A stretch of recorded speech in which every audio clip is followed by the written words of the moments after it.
Sir, आप मुझे यहाँ खुशखबरी देने आए हैं ना? थोड़ी देर इंतजार करो, सब पता चल जाएगा। ग्रहों ने व्हाट्सएप किया, तेरा वक्त बुरा चल रहा है। सर, सिर्फ मेरा प्रमोशन हुआ है कि लूट का 10% मेरे नाम हुआ है? प्रमोशन नहीं बेगधे, तेरा डिमोशन हुआ है। लूट की वारदात एटीएम के सीसीटीवी कैमरे में रिकॉर्ड हुई है, ये देख। भीड़ मत करो, हवा आने दो। अगर तुम अपने काम पर ध्यान देते तो यह हादसा ही नहीं होता। प्रवचन मत दो, मुझे प्रमोशन के बारे में बताओ। सच्चाई बताऊंगा तो तुम सुन ही नहीं पाओगे। बैंक ने हमारी सिक्योरिटी कंपनी को वार्निंग देकर छोड़ा है। शुक्र मनाओ तुम्हारी नौकरी नहीं गई। कितनी बदबू आ रही है। पता नहीं खान मुझे यहाँ क्यों ले आया। कहीं रास्ता तो नहीं भटक गया। आज से रोज तुम्हारी ड्यूटी यहीं पर होगी। यहाँ पर? यहाँ कौन सा खजाना गड़ा है? खजाना छोड़, अब तू अपने एरिया के बच्चों को बुलाकर यहाँ खेल सकता है। यहाँ कोई कैमरा नहीं है।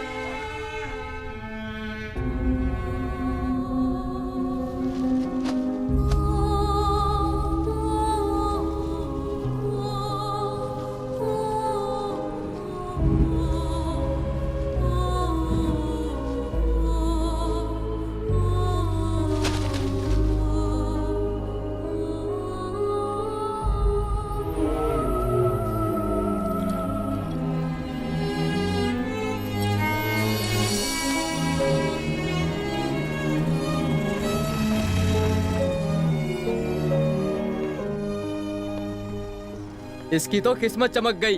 प्रमोशन में डंप यार्ड की खुशबू मिल गई। क्या रे गौतम, इनाम के पैसों से नया परफ्यूम खरीदा है क्या? बढ़िया खुशबू आ रही है। हीरो बनने के चक्कर में कहीं इसी ने तो चोरी नहीं करवाई थी?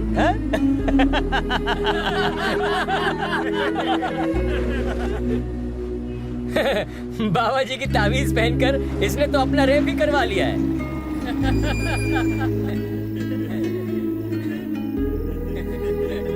अब अगर डंप यार्ड में गलती करेगा तो शौचालय में पोस्टिंग होगी।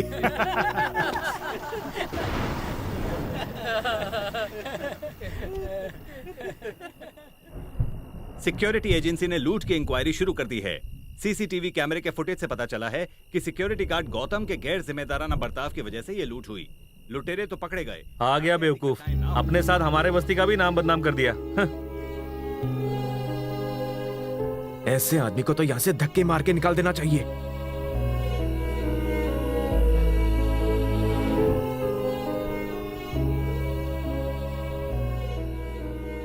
श्रीनगर कॉलोनी के एटीएम लूटने की घटना में एक नया ट्विस्ट आया है। गौतम जिसने लुटेरे को पकड़वाया, उसी को उसकी लापरवाही के लिए वार्निंग दी गई है। कितनी बदबू है। गटर साफ कर रहा था क्या? जाके नहा ले जल्दी से। इससे अच्छी खुशबू तो मेरे सॉक्स से आती है।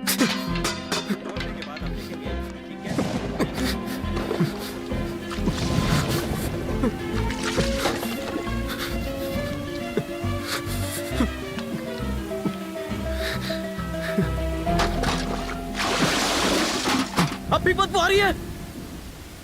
अगर आ रही है तो कसाई से अपनी चमड़ी उधेड़वा देता हूँ। आप एक पल के लिए बदबू बर्दाश्त नहीं कर पा रहे। मुझे रोज पूरा दिन उस बदबू में खड़े रहना है। आपने मेरी पढ़ाई बंद करवा दी। 4 पैसे भी नहीं दिए, धंधा कर रहे हैं, बात करते हैं। एक बाप होने के नाते कभी पूछा है अपने बेटे को क्या चाहिए? बस पैदा करके बस्ती की गलियों में छोड़ दिया। न जाने कौन से जन्म का पाप था जो मुझे तुम जैसा बाप मिला। अरे अपनी करनी का मुझे क्यों दोष दे रहा है? अगर बच्चों को पैसे दिखाने ना ले गया होता एटीएम में तो ये दिन ना देखना पड़ता। अब तुम ही बताओ, मेरी क्या गलती है इसमें? ये पहले से ही इतना गिरा हुआ है, अब इससे ज्यादा और कितना गिरेगा? ऐसी औलाद से तो बे औलाद होना अच्छा है। परेशान है बेचारा।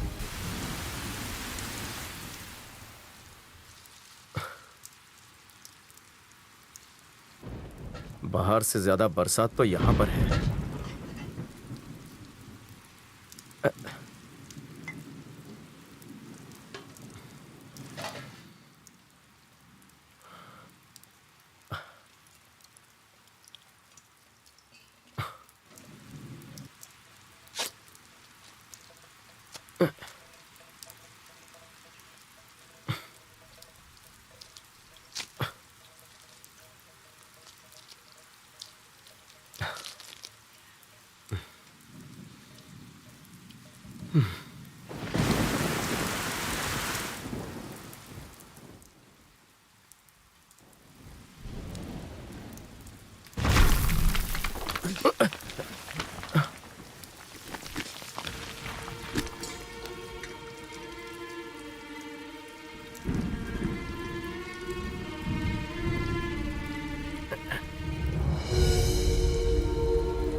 पुष्य कालावती डायमंड्स।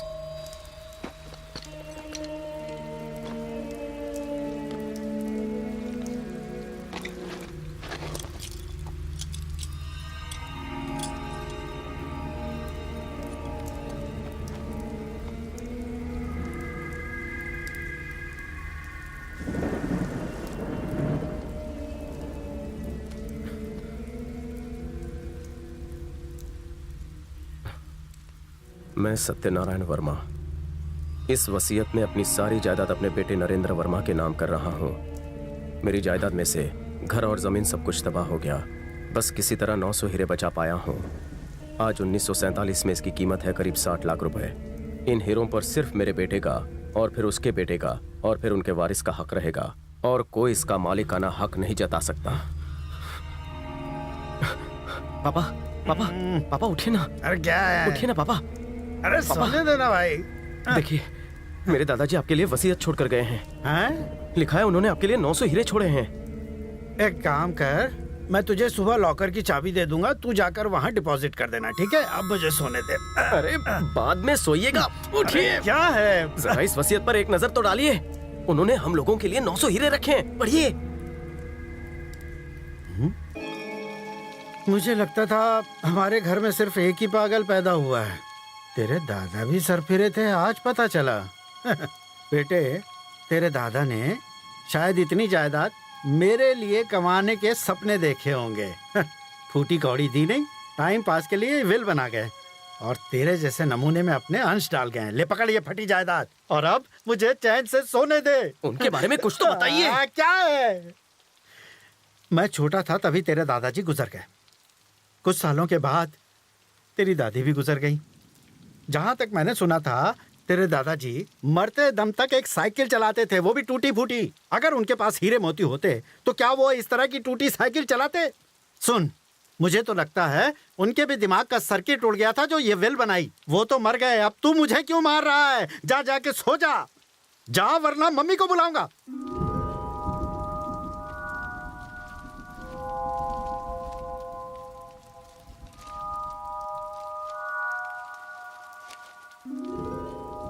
अगस्त 1947 पाकिस्तान से हिंदू और सिखों को खदेड़ा जा रहा था। डरा सहमा सा मैं घर में रेडियो सुन रहा था। दंगे फैलाने वालों को रोकना पुलिस के बस से भी बाहर हो गया है। पुलिस ने जनता से निवेदन किया है कि वो अपने अपने घरों में ही रहें। लुटेरे नामचीन लोगों को मारकर उन्हें लूट रहे हैं।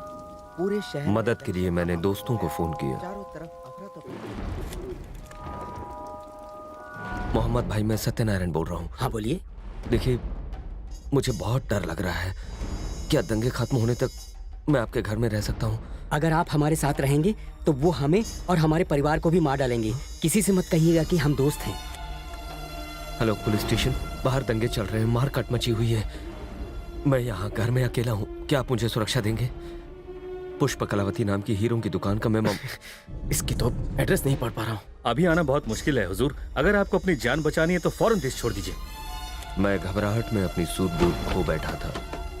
तभी बाहर कुछ लोग तोड़फोड़ करते नजर आए।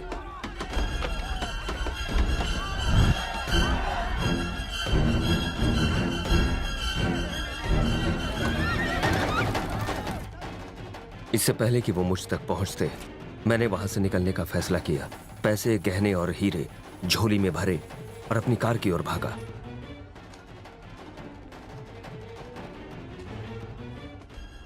कुछ लोगों ने मुझे भागते हुए देख लिया और मेरा पीछा करने लगे। पर किसी तरह से मैं वहां से बच निकला। वो जानते थे कि मेरे पास बेशकीमती हीरे हैं। मुझे मेरी मौत का खौफ था, इसलिए कुलदेवी मां हिंगलाज देवी के रास्ते में दर्शन किए और तेजी से आगे बढ़ता रहा। पूरा इलाका लाशों का ढेर बन चुका था। चारों ओर मारकाट मची हुई थी। भागने के रास्ते कम थे। जब मैं छोटा था तो मुझे पता था कि राजा युद्ध के दौरान किसी गुप्त रास्ते से जाया करते थे। एक दिन मैंने वो देख लिया, पर अंदर जाने की कभी हिम्मत नहीं हुई। लेकिन आज जोखिम उठाने के अलावा और कोई रास्ता नहीं था। ये आधे पन्ने तो दिमाग खा गए हैं। डरता हुआ मैं खुफिया रास्ते में दाखिल हुआ। सीढ़ियों से उतरता हुआ नीचे गया। दरवाजा खोला तो सामने एक खौफनाक बड़ी गुफा थी। मेरे कदमों की आहट भी मुझे डरा रही थी। उस भूल भुलैया में पता नहीं मैं कहां जा रहा था। तभी अचानक एक कंकाल से टकराया। कंकाल से टकराते ही एक चेन मेरे हाथ में गिरी। मैं डर गया। चेन लेकर मैंने वापस लौटने का फैसला किया। सारे रास्ते एक जैसे थे, इसलिए मैं रास्ता भटक गया। 4 घंटों पागलों की तरह अंदर घूमने के बाद मैंने जीने की उम्मीद छोड़ दी। मैं बुरी तरह से थक गया था, इसलिए मैं आराम करने के लिए एक जगह रुक गया। मैं जहां बैठा था वहां धातु के पक्षी बने हुए थे। उनमें से एक के अंदर मेरे हीरों की थैली गिरी। वजन पड़ते ही उस पक्षी का पंखनुमा ढक्कन बंद हो गया। स्तंभ के ऊपर का हिस्सा खुला और मेरे पैसे, गहनों की पोटली कहीं अंदर चली गई। स्तंभ के ऊपर के हिस्से को मैंने काफी खोलना चाहा, पर वो खुला नहीं। पास रखे पत्थर को हटाना चाहा, पर वो टूट गया। तभी जमीन हिलने लगी, मानो भूकंप आ गया हो।